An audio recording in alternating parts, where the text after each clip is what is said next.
حصارک ولسوالۍ په مرکزي لیسه کې د تفریحي پارک جوړېدو کارونه په چټکۍ روان دي.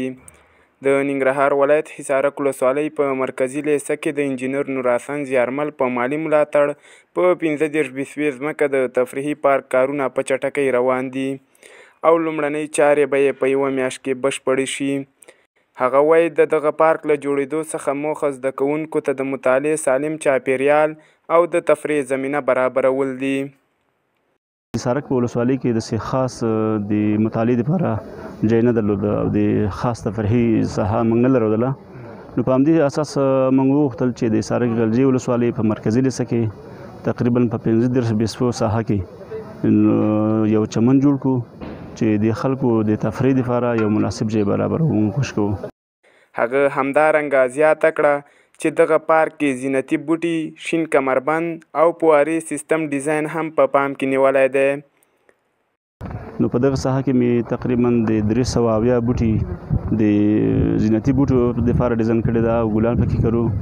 او دویمه ساحه چې ده د موږ یو بګرن ورکو ساحې ته چې هغه شین کمربند ورته وایي چې په هغه کې موږ غوړاسکي مورپان کرلی دي.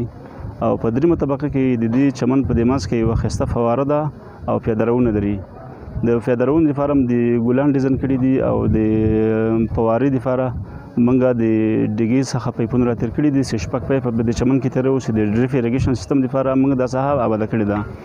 د دې لیسې مدیر وایي چې دغه پارک به نه یوازې د لیسې چاپیریال ښایسته کړي بلکې د زده کوونکو په زده کړو به هم مثبت تاثیر ولري.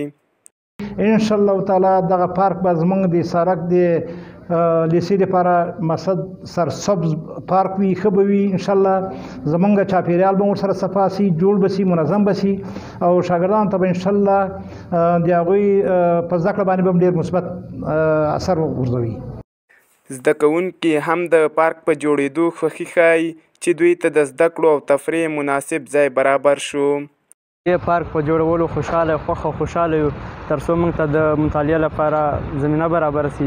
د دې نه مخکې داسې ځای نه و چې موږ مطالعه یا درس مطالعه کړو دلته مو ویلی وایي. موږ ته دا کار روان دی په پارک باندې. موږ ډېر خوشحاله یو چې موږ ته داسې ځای جوړېږي د مطالعې لپاره. مخکې داسې ځای نه و چې موږ دلته په ارامه درس کې ویلی وایي.